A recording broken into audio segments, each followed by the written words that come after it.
All right, so this is for the final part. Now that we've gotten our texturing done as best we could, or as best we could put our time into, we can move on to our render. So let's set up rendering and get something nice. All right, so we can get rid of this. Oh, save it, save it, save it. 100% save it. Especially save it as you go. One thing about Blender, it sometimes crashes, especially if you think it's not. It might crash. All right, and then let's vertical split, join areas this way.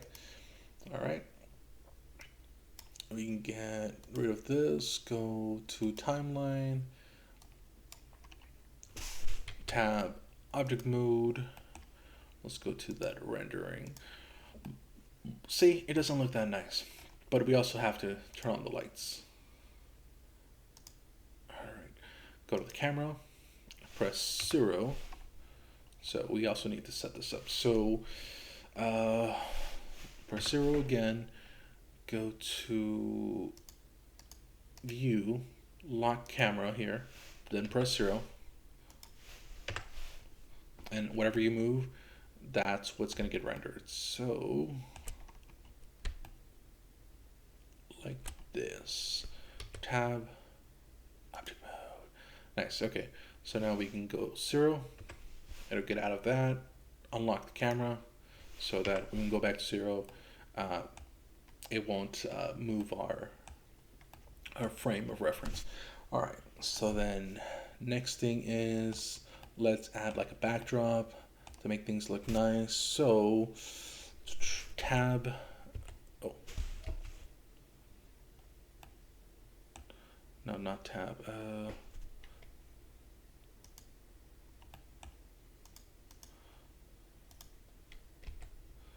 tab, oh, Shift A, sorry. Shift A, add a plane here, and go up just a little bit. Then S, make it big like this. I'll make it a little bigger. All right, that's more than good enough. Then press tab, edit mode, edge mode here, E, C, going up, right? And then press this edge, and we're gonna do some beveling. Oh, Shift B, I think.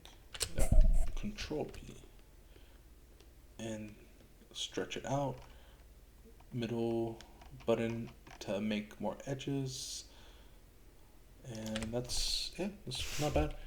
And then go to object mode and do shade smooth. We're gonna add some material to this to make it look nicer. So go to the properties panel over here, add new material, and this will be backdrop. Right. Go down to here where you see your shade editor. Go up,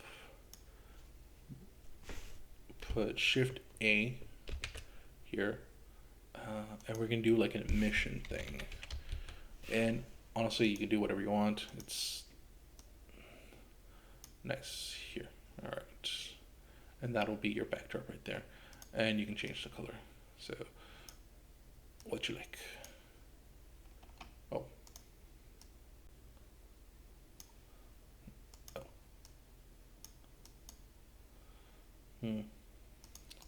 Let's delete this. Let's get in the way. All right, that's better. All right, and then we can change your color. Nice. All right, so that's pretty nice. Strength, we can lower it. Everything, it's a little too high. 0.7, I like that. Let's go with a blue for the C, and that's a good contrast with a orange. All right. Then go to tab. No, actually, go back to timeline. Leave that alone. because you can change it over here. All right, so now we're gonna go to the camera.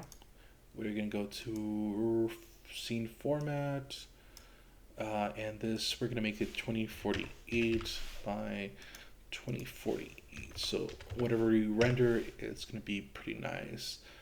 24 frames. We'll go with 30, and that's fine. Post processing, we're gonna leave it like that. Okay, and then this is for render properties.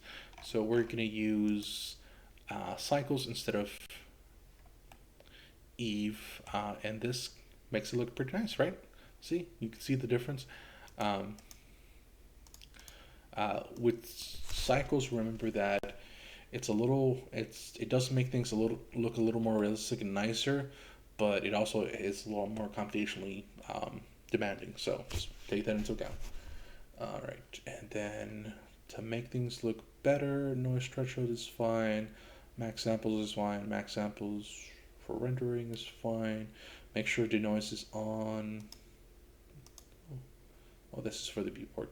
Okay. Oh, that's nice. Oh yeah, that's fine. Um, just for the render, and then we're gonna go to color management. Display RBG is fine. Filmic, we're gonna go to standard or filmic. Filmic is really nice. I'm not sure which one should we go with.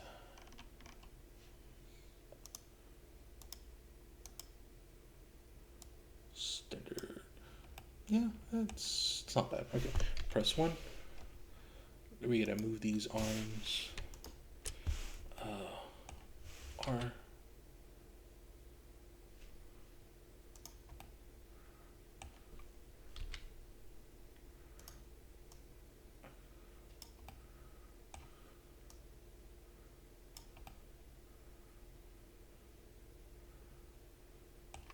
Press 7.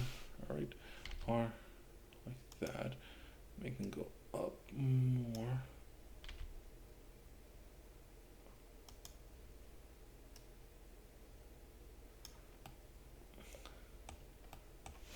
Press 3. Oh. X. Y. There, line them up better like that. And then press 1. And then R. I think it's no Y. Nope. R X like that. Yeah.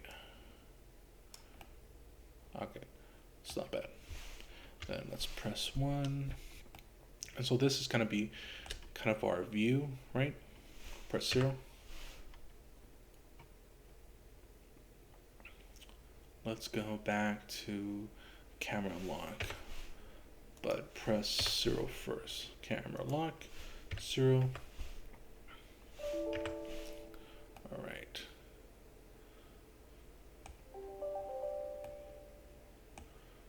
That's not bad. Okay, sweet. Then press 0, get a camera lock. 1, 0.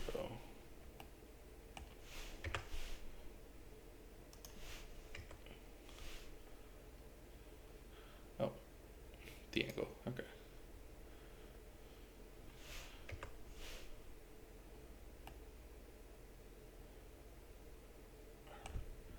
That's good. That is way better. Because otherwise it looks like the claws are sunken in.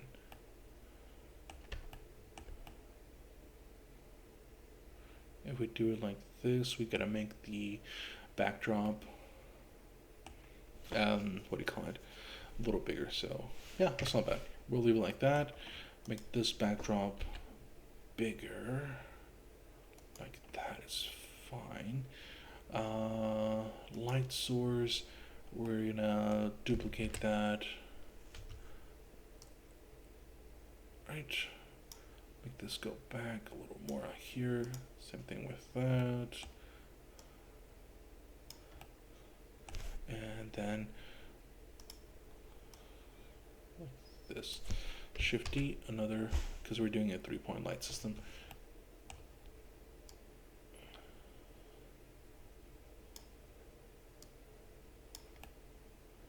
Oh, not bad. Okay, and for this light, 500 is fine. Bounce radius a little bigger. Oh, that's good. Okay.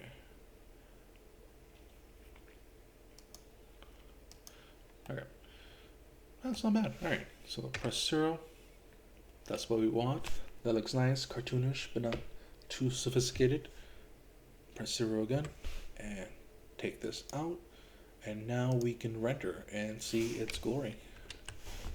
So, render image. See? And now you get a nice little crab render to show off. I know the video series is pretty long, but I'm hoping that if you follow it, you see all the mistakes I make, and you see all the workflow that goes into this, from the sketching to the modeling to the UV unwrapping to the rendering, that you'll have a consistent know-how, and you can go off and do whatever you want. So either a 2D image that you created, or a 2D image that you found online, you can go the distance with this, I hope. But yeah. Thanks for watching, and until next time.